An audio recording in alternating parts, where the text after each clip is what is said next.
anak kita lebih banyak menghabiskan waktu di dunia digital. Digital itu kenyataan. Gimana caranya supaya tidak kecanduan? Ya minimal dia harus bisa menikmati satu hari tanpa handphone dengan gue gitu, dengan gue, dan gue sendiri memberikan contoh. Wah nggak boleh kayak gitu. Lu pulang harus jam segini, lu bla bla bla, lu harus disiplin. Udah nggak bisa karena itu sebenarnya 0 sampai 5 tahun. Bahkan gue mau ngomong something pun langsung dipotong. Itu gue marah banget dan gue pengen teriak rasanya. Sebagai seorang ayah, gue ngerasa lu seharusnya menghargai gue, yang kayak gitu. Tapi gue malah sebisa mungkin nahan. Tuhan, tolong bantu gue untuk sabar.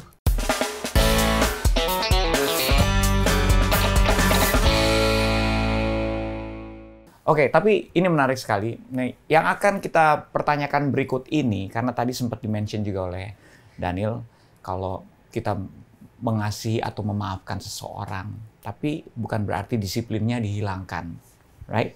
Karena Daniel dan Viola ini adalah juga orang tua, parents, yang membesarkan seorang putri, Mila, sekarang berapa umurnya? 12 tahun. 12 tahun. I know Mila dari sekecil ini. Where's Mila? Why did you show you the pictures of them? Dari Mila masih kecil gitu. Betul. Dan mereka menerapkan disiplin-disiplin juga untuk membesarkan Mila. Saya lihat nih catatannya dulu ya. Ada yang unik di sini. Karena saya pikir ini adalah sebuah yang relate, yang relevan dengan kita yang memasuki dunia digital. Dan problematiknya mungkin sama ya. Kita mulai melihat anak kita lebih banyak menghabiskan waktu di dunia digital. But before that. Wait, before that, we have another child, you know. Yeah, And I forgot, I'm so sorry. Noam is 8 years old, almost right? 9. Bentar lagi 9. Bentar lagi 9 ya. Jadi dua orang anak, Mila dan Noam gitu ya. Noam tapi saya nggak ketemu kemarin di TC ya. Oh, no? I see Mila. Oh, tapi Noam he was there too. Tapi di bawah, di youth. Iya. Noam justru yang saya nggak tahu how he looks like right now. Kalau Mila sudah ketemu kan dia tahu. Anyway. Jadi saya waktu mendapatkan pertanyaan ini saya juga bingung nih karena ada konsep namanya Simple Saturday dan Electric Sunday. Okay. What's that? Can you explain to me? What is Simple Saturday and Electric Sunday? Atau jangan-jangan setiap hari there is a name for every day. Oh yeah, we have Money Pancake Day, Monday. Pancake Sunday, Saturday. Pancake Saturday as well, right? See? Yeah. But it's kind of mixed with the simple. Ya. Simple Saturday itu sebenarnya tahun 2021 ya. Gue baru baca buku judulnya Pandemi itu ya. Itu pas pandemi. Gue baca buku judulnya The Ruthless Elimination of Hurry. Itu by Pastor John Mark Comer. Nah, itu ngomongin tentang kenapa kita sebagai manusia itu suka banget buru-buru gitu. Padahal kalau misalnya kita sebagai pengikut Tuhan Yesus, kita bilang kita mau merefleksikan Tuhan Yesus, ya harusnya orang-orang yang pengikut Tuhan Yesus tidak terburu-buru. Dia bisa mempunyai yang namanya rhythm of grace. Bagaimana untuk menerapkan rhythm of grace? Ternyata yang kita sering lupakan di 10 perintah Allah, sanding-sandingan sama jangan membunuh sama jangan mencuri gitu, atau jangan menginginkan istri orang, itu ada yang namanya hari Sabat. Kuduskanlah hari Sabat gitu. Itu yang di nomor 4. Nah, jadi gue saat itu coba nih nerapin hari Sabat. Sabatikal ya. Sabatikal, dan ternyata Sabtu, asal kata Sabtu, S-A-B-T, itu Sabat. dari Sabat. So, menarik aja buat gue gitu. Akhirnya gue pikir, kenapa nggak kita bikin Sabtu itu menjadi hari Sabat buat kita? Gitu. So, again, ini bukan mengikuti doktrin tertentu atau gereja tertentu, tapi gue lagi bereksperimentasi dengan prinsip Tuhan. Karena gue pengen tahu aja. Karena di Maliaki pun juga Tuhan kan selalu bilang gitu, test me. And I will open the gates. Ya udah, jadi akhirnya gue bilang, can I test this Sabbath concept? Sabtu, jadi Jumat malam, yaitu jadi kita ngikutinnya ala-ala apa yang Tuhan bilang di Bible ya. Jadi Jumat jam 6 sore. Yeah, when the sun goes down. When the sun goes down, sampai Sabtu jam 5.59 PM gitu ya. When the sun goes down again, 24 jam sebisa mungkin kita tidak bekerja. Kuduskanlah hari Sabat and no work during Sabbath. Jadi cara gue untuk tidak bekerja, gue kan kerja itu pakai handphone terus ya. Maksudnya WA lah dan lain-lain. Sekarang udah, handphone. Iya. Dulu laptop kan. Dulu laptop, email segala dan lain-lain. Gitu ya. Nah akhirnya ya udah cara gue adalah ya udah gue nggak pakai handphone sama sekali. Kalau misalnya gue nggak pakai handphone sama sekali, nggak adil nih kalau anak-anak pakai handphone. No, just kidding. Tapi maksudnya gue juga mungkin pengen supaya mereka sendiri juga bisa menikmati Sabbath ini sama gue gitu. Nah ini again gue ngomong Sabbath karena ini prinsip yang kita sebagai pengikut Tuhan Yesus ngerti gitu ya. Tapi kalau misalnya di luar ketika gue lagi ngomongin ini secara mainstream, ya gue ngomonginnya Simple Saturday gitu. Dan anak-anak di situ kreativitasnya wow. Gue pernah baca buku, namanya siapa? Glennon Doyle kalau nggak salah, lupa gue. Tapi dia bilang ketika pertama kali gue kasih handphone, si Glennon Doyle ini dia seorang ibu, dia punya anak dan anaknya itu kreatif banget.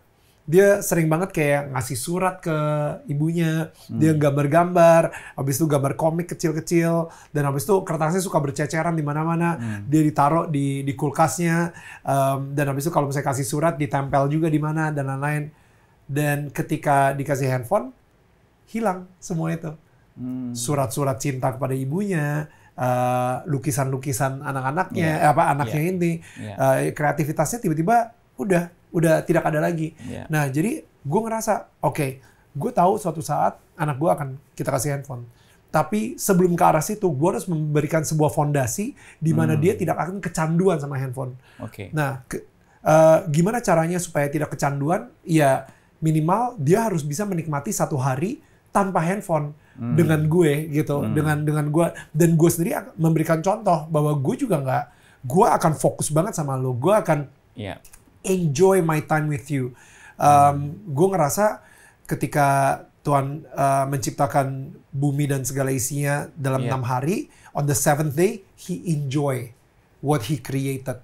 Dan dia bilang kan, it's good gitu. Nah, ketika dia bisa menikmati apa yang telah dia ciptakan, gue juga pengen menikmati selama 6 hari ini apa yang telah gue kerjakan. Banyak dari kita kerja, tapi nggak pernah menikmati apa hasil dari kerjaan kita. Dan untuk siapa kita bekerja? Kita bekerja untuk istri sama anak-anak, tapi kita nggak pernah menikmati waktu-waktu dengan istri dan anak-anak. Nah, waktu menikmatinya itu adalah di hari Sabat buat gue. Kayak gitu sih. Would you wanna add to that? Yeah, so basically on Simple Saturdays, we don't do any screens. Yeah. You support that? Yeah, absolutely. I mean, of course, he has actually. It's interesting how he manages it for himself. He doesn't use his normal phone. He has a different phone with a different SIM card, and the only one who has the number is me, his mom, and the people that for emergency he will be reachable, right? Which is that important, one is still right? on, I mean. It's not like we have a landline at home where someone can call. Those days are over, right? So there has to be a way that you can make it work for yourself. For him, that means that for me, my work, I don't really work with my phone. So I just don't use my phone most of the time, except I need to order something or taxi or whatever, for those kind of things that I use it. Otherwise, I'll leave it, won't open any apps or anything. So that's all, Jadi kita nggak legalistik juga ya. Kita, gue tahu idealnya di sini, tapi pada saat yang bersamaan, ya kita menuju ke situ.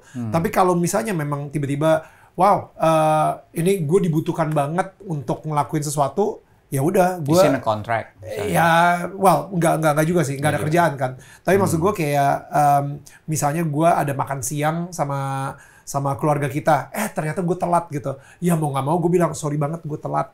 You know, jadi ya itu secara ideal nggak sekaku kayak misalnya, sorry, gue nggak akan bilang ke mereka kalau gue telat karena gue nggak bisa ngecek handphone gue. You know what I mean? Like itu agak aneh aja gitu.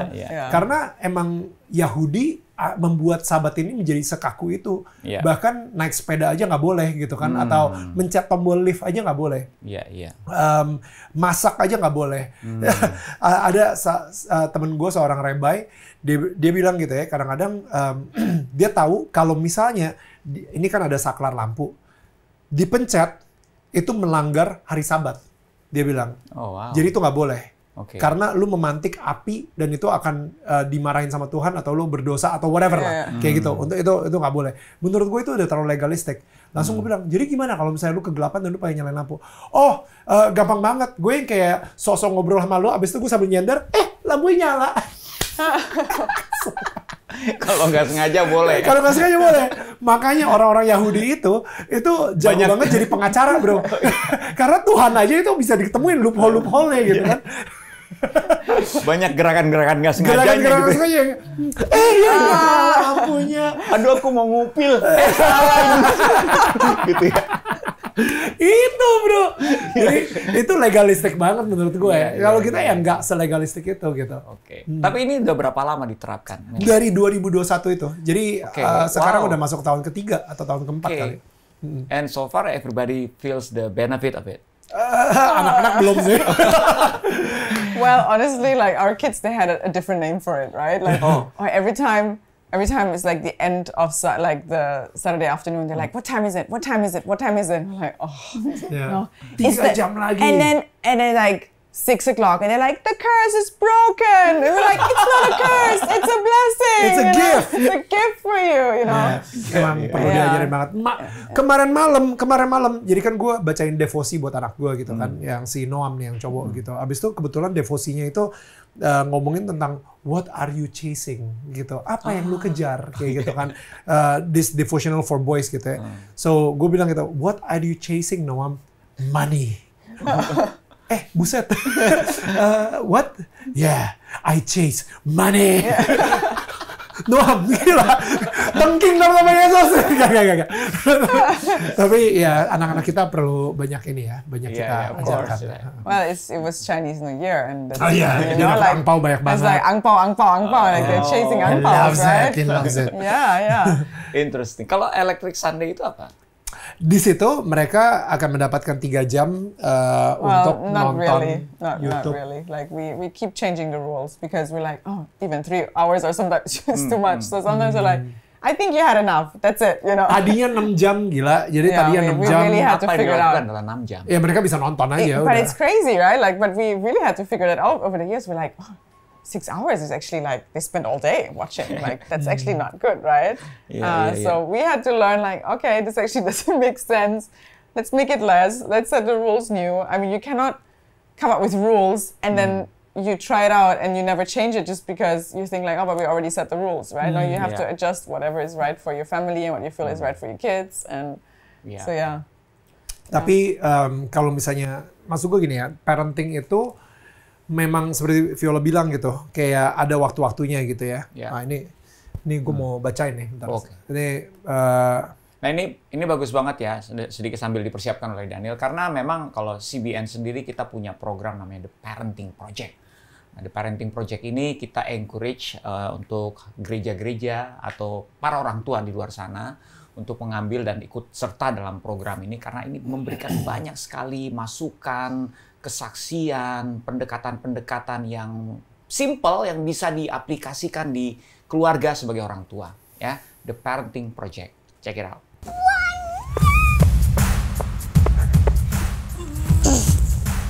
Anak-anak kita pasti akan melihat ratusan event atau bahkan tuh ribuan peristiwa di dalam panggung keluarga kita. Dan itu pasti akan membentuk karakter dan juga jati diri mereka.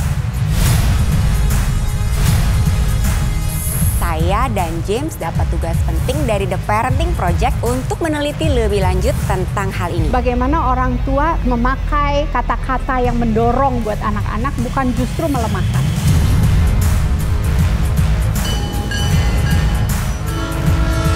mencari ilustrasi untuk The Parenting Project. Lihat itu. Bagus loh.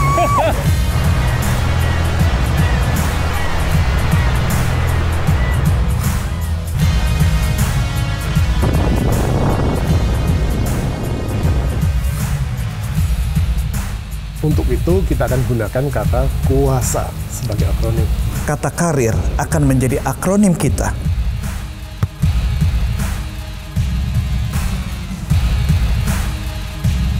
Selamat datang di The Parenting Project.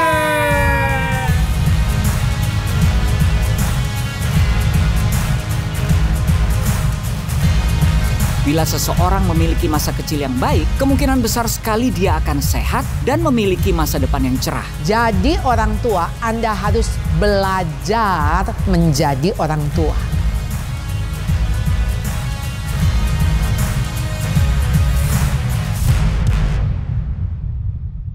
Oke. Sebagai seorang suami dan sebagai seorang ayah, gue ngerasa cara gue berjuang untuk pernikahan dan untuk keluarga gue itu salah satunya adalah dengan membaca buku gitu. Jadi gue emang komit 1 tahun, dalam 1 tahun gue baca 1 buku tentang pernikahan sama 1 buku tentang parenting. Nah ini ada 1 buku yang bagus banget dari Andy Stanley, itu Pastor Andy Stanley, tentang parenting, The Parenting Book namanya. Nah dia bilang umur 0 sampai 5 tahun itu adalah discipline years. Dan umur 5 tahun sampai 12 tahun itu adalah training years. Oke. Umur 12 sampai 18 tahun itu adalah coaching years. Dan umur 18 tahun ke atas itu adalah friendship years. Karena kadang-kadang nih, kalau misalnya lu kebalik ya, ketika dia umur 12 dan habis itu lu ngomongin soal discipline years, udah telat. Harusnya itu dilakukan ketika dia umur 5 tahun. Lu disiplin banget di umur 0 sampai 5. Coaching itu artinya lu akan berjalan di sebelah dia, nge-coach dia, tapi juga memberikan dia kebebasan untuk dia melakukan apa yang dan untuk dia berbuat salah. Gitu, untuk dia belajar dari kesalahan. Itu coaching gitu. Nggak bisa, wah nggak boleh kayak gitu. Lu pulang harus jam segini, lu bla bla bla, lu harus disiplin. Udah nggak bisa, karena itu sebenarnya 0 sampai 5 tahun. Kayak gitu. Dan begitu juga dengan training. Lu training dia, training fondasinya. Sekarang ini mungkin salah satunya kenapa Noam juga suka banget sama duit gitu ya. Karena Tuhan lagi taruh di hati gua, ini saatnya ngajarin anak-anak lu tentang entrepreneurship. Sesuatu yang tidak diajarkan di sekolah, tidak diajarkan di gereja, tidak diajarkan di mana-mana, tapi mungkin dia bisa belajar, tapi kadang-kadang entrepreneurship-nya itu bukan entrepreneurship dengan kingdom values. Nah, gue sekarang lagi belajar bagaimana caranya supaya kita bisa mempunyai konsep entrepreneurship, kingdom values, dan mengajarkan ke anak-anak juga. Kayak gitu sih. Jadi, again, it's funny, kayak Tuhan again intimacy dengan Roh Kudus juga yang membuat kayak kita tahu jelas banget calling-callingnya kemana, secara parenting itu harus ke arah mana dan lain-lain gitu sih. Do you apply that di anak-anak atau idealnya iya. Cuman of course menyesuaikan. Gua nggak sempurna gitu kan, dan benar menyesuaikan juga, dan kita nggak bisa langsung ini harus semuanya saklek banget dan harus perfection. Gue tipikal orang yang progression over perfection. Yang penting gue progress hari ini lebih baik daripada kemarin, daripada hari ini gue harus ngelakuin ini dengan sempurna gitu. I have questions. Kalau kalian berdua sebagai orang tua, seberapa kompak kalian mengaplikasikan disiplin? Karena kadang-kadang kan ada ada anak yang Daniel, Mila berasa, my dad loves me so much. So sometimes when Viola say something, I can always find excuses from him. Ya, atau perannya bagaimana? How do you membagi perannya masing-masing? Siapa yang jadi, atau mungkin ada yang jadi bad cop, good cop, atau atau dua-duanya udah kompak. Ada pembicaraan itu, kita selalu satu sih, Yos. Gue nggak ngerti apa yang lu ngomongin. Ketika Tuhan bersabda gitu ya, 2 manusia menjadi 1 gitu. I mean, I don't understand why. Ada isu nggak? Itu pernah terjadi nggak? Atau emang bener. Yeah, I mean, ideally we're like a team, and we always, have the same. We always stand for the same thing. Okay. Ideally. But yeah, of course, like there are times where I really have to hold myself back, not to comment in front of the kids. Like, hey, I don't when like. you disagree. I disagree, right? Yeah, okay. So I have to hold that until the kids are gone, and I'm like, Daniel, I disagree with that. I felt like that was not the way we should do it, right? Like, and we have to discuss it. Or I feel like we have to understand Mila more in this way, or I think she took it that way. And then, like we discuss actually sometimes afterwards, like certain situations that happen with the kids, and we evaluate, like how was that, and why did it go wrong, or why did it felt weird, and what do we need to do better, or how can we see it differently? And so parenting takes a lot of communication after the thing happened and evaluating, right? Evaluation and discussion, and then sometimes correction, right? We have to sometimes correct things. And but in the moment, I think we have to be really careful not to join in. Like, I have to hold myself back. I'm not going to take sides right now. And that sometimes I get that wrong as well, but I'm trying really hard. Sometimes I'm like, no, not now. Be quiet, Viola. Like, this is not the moment. Even though I might feel for my child, like, oh, she's being misunderstood right now.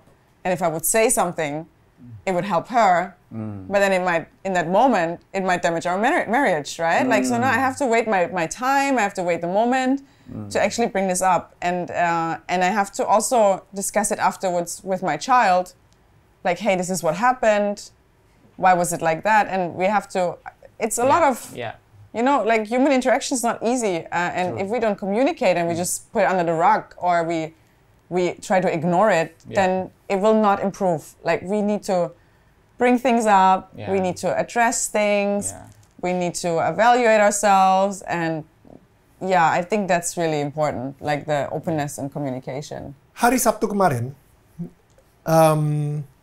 gua mungkin bisa dibilang rushing to a decision, berusaha untuk udahlah biar gampangnya cepet aja gitu ya. Nah, itu membuat Mila marah sama gue, dan gue juga bisa ngerasain kalau misalnya Viola setuju sama Mila. Dan Mila itu marah, dia kayak, Daddy, ya anak umur 12 lah ya, Daddy gini segala bla bla bla bla bla. Gue ngerasa tidak dihormati. Gue benar-benar ngerasa kayak gue pengen banget snap balik gitu. Cuman gue pengen berkomunikasi secara sehat atau berdiskusi secara sehat. Tapi si Mila itu kayak attack. Bahkan gue mau ngomong something pun langsung dipotong. Itu gue marah banget dan gue pengen teriak rasanya. Sebagai seorang ayah, gue ngerasa, lo seharusnya menghargai gue. Yang kayak gitu. Tapi gue malah sebisa mungkin nahan, Tuhan tolong bantu gue untuk sabar. Bantu gue untuk be gentle in this situation. Karena susah banget, gak gampang banget. Gue inget tangan gue sebenarnya gemetaran banget untuk nahan ego gue untuk tidak teriak juga di mobil gitu misalnya. Nah, setelah selesai, I think besoknya I think the next day, besoknya gue baru ngobrol sama Viola, dan Viola bilang kayak, gue setuju sama Mila, yang lu lakuin itu terlalu rushing, terlalu impulsif gitu. Jadi gue setuju sama Mila, yang Mila lakukan itu benar.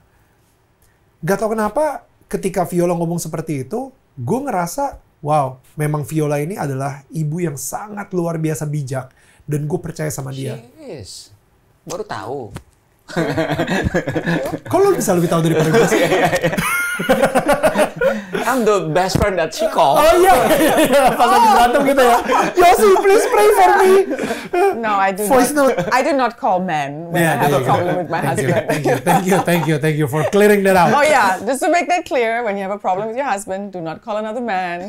Call another wise woman. Yes. Okay. Jadi akhirnya gue, ada satu hal yang benar-benar, kita kan semua itu selalu mempunyai yang namanya core belief. Dulu core belief gue adalah, ini jangan-jangan istri gue lagi berusaha ngerubah gue. Itu core belief gue banget. ini Viola ngomong kayak gini agendanya supaya gue sebagai seorang suami dirubah sama dia. Kayak nggak tahu ya, gue berpikirnya manipulatif banget lah. Gue nggak tahu apakah di sini relate atau cuman gue aja gitu ya. Kayak kenapa sih dia ngomong kayak gitu? Dia pengen ngerubah siapa gue. Lu nikah sama gue, udah terima gue apa adanya. Sekarang lu coba ngerubah gue, gitu. You know, like itu core belief gue dulu. Banyak kok laki-laki yang kayak gitu. Oh gitu? Ya, bukan cuma Eka aja? Bukan. Oke. Nah, lalu, tapi sekarang core belief gue adalah Viola benar-benar mencintai keluarga kita, mencintai anak-anak kita, dan dia selalu menginginkan mencintai gue banget gitu ya. Dan dia selalu pengen yang terbaik untuk keluarga kita, untuk gue, untuk anak-anak. Wow. Dan dia itu melakukan semuanya dengan cinta. Akhirnya, at that moment, ketika Viola ngomong kayak gue setuju sama Mila, oke, I think ini kalau misalnya Mila itu gue parenting dengan gaya gue, kayaknya gue hanya mencetak gue dengan segala dysfunctionnya gue. Tapi ketika Viola parenting Mila dengan caranya dia, wow, kita lagi membesarkan seorang anak yang penuh dengan cinta juga, karena itu yang bikin gue jatuh cinta sama Viola actually. Jadi I think ketika gue mempunyai sebuah core belief yang berbeda ya, bahwa apa yang Viola lakukan bukan untuk merubah gue, atau bahkan kalau misalnya dia akan merubah gue menjadi orang yang lebih baik, manusia yang lebih baik, manusia yang lebih whole gitu ya, sebagai suami yang lebih baik, atau sebagai ayah yang lebih baik. Ya udah, gue kadang-kadang gue memilih untuk ya udah please, it's okay gitu, supaya gue menjadi orang yang lebih baik, kayak gitu sih. Dikasih kritik pun juga gue ngerasa kritik itu bukan untuk menjatuhkan gue, tapi untuk membangun gue, kayak gitu. On point, and it was really hard in the beginning of our marriage when he feels attacked, rather than using, like he would feel like I want to change him, but I'm like, I don't want to change you. That's maybe something you grew up with, and this has been your family culture, but this is not my family culture. And I think that's when we come back to, how good it is to have two different cultures in a family. It's like you might have a dysfunctioning family culture that's very controlling in one family, and the other family is very free, and very trusting and very. So of course you wanna benefit from that. True. So we take what's healthy from my side, and we heal what's broken on his side, and the other way around. And I think this is something that, my parents did really well in raising me, is something like where they put so much trust and freedom, and trusting, like they instilled values in me from very early on, very strong values, so that when I was growing up, when I had to make decisions, or I wanted to make decisions by myself, I had a really good set of values already, and they gave me the space to make mistakes and to make my own decisions, right? And that enabled me to become really independent, like not independent, but how do you say? I felt like I was brave enough to go into the world and face it, And they didn't hold me back because they always gave me that trust, right? And so that is something very healthy from my family side, and I'm trying to bring this into our family, and it really, I think it really benefits, right? Because he comes from a more controlling Asian background, where the problem is usually you're very guarded, and your parents want to protect you from everything. So, and they don't talk about many things, so you don't grow up necessarily with the right values because your parents just control you, so they don't have to communicate values. You just as long as you do what your parents say, you're safe, right? But that doesn't teach you skills. True. If you give your child more freedom to make their own decisions and mistakes while instilling values, you raise a child that's very capable to face the hard challenges of life later, right? When you're not around, they're not going to fall apart. True. They're not going to be like, what am I going to do now? Or you send them off to university after high school. And a lot of Asian parents struggle very hard with that because they're like, what's my child going to do? And then they're like, what happened to my child? They go crazy, like when they go to when they go to university abroad. But by the moment I'm like in my family, the moment I was raised and I was like 18, 19, I left to England as an au pair, and I started studying, and I was like far away from home. Yeah. And I felt very capable and skilled, and I felt like I can make good decisions. And that's always the feeling that my parents gave me. Well, we trust your decisions. You're doing good decisions, you know. And so I felt safe being me. And I didn't go crazy, but I had a very good set of values. And so we're merging our cultures, but we try to not take what's not good. We try to take the one that's healthy, right? That doesn't mean it's all from me. There's a lot of healthy things that come from his family that were not in my family. Yeah. Like even learning how to speak with respect with each other and not to shout at each other, like, you know, and that's something that I appreciate so much from the Asian culture and from his background. Yeah. I'm like, that's something I want to learn. And our children turn out so well. Like when they come to Germany, our children are like poster children of respect and not raising their voice and whatever. Yeah. And everyone says like, they're so well behaved, they're so nice, they're such kind children. And because they compare with like their cousins who are like not really respectful towards adults and so on. So see, there's good things from both sides, and we try to take both of it and instill the best into our children. Wow. So yeah, it takes two. That's good. It takes two for that, yeah. Thank you Viola dan Daniel. Informasinya terlalu banyak yang bisa dibagikan. Tapi saya percaya Roh Kudus juga bekerja buat yang menonton, memberikan sebuah kekuatan, bahkan kebijaksanaan untuk mempertahankan pernikahan dan juga menjadi orang tua yang baik. Kalau tadi pesan terakhirnya ditutup dengan pesan untuk yang sudah menikah atau yang sedang berjuang dalam pernikahannya atau yang mau menikah, mungkin ada pesan sekarang untuk para orang tua di rumah yang sedang menonton. What do you want to say to them? Jadi kemarin gue baru baca buku, judulnya Family Legacy dari Pastor Daniel Runtuwene, Daniel dan Grace Runtuwene. Dan di situ ada satu cerita yang menarik banget. Gitu. Ini gue ngambil sedikit aja excerptnya. Jadi dia itu lagi ngelakuin research dari keturunannya Jonathan Edwards. Jonathan Edwards ini dia seorang revivalist di abad 18 di Amerika. Dia lagi ngeliat family legacy-nya atau keturunan-keturunannya siapa aja dan lain-lain. Ditemukan kira-kira setelah 150 tahun itu ada 1.500 orang keluarganya yang dilacak, yang berhasil dilacak gitu ya. Nama-namanya segala. Nah, karena dia ini seorang revivalist gitu ya, jadi dia ngecek gitu, oh ini anaknya kemana, segala kemana, dan lain-lain.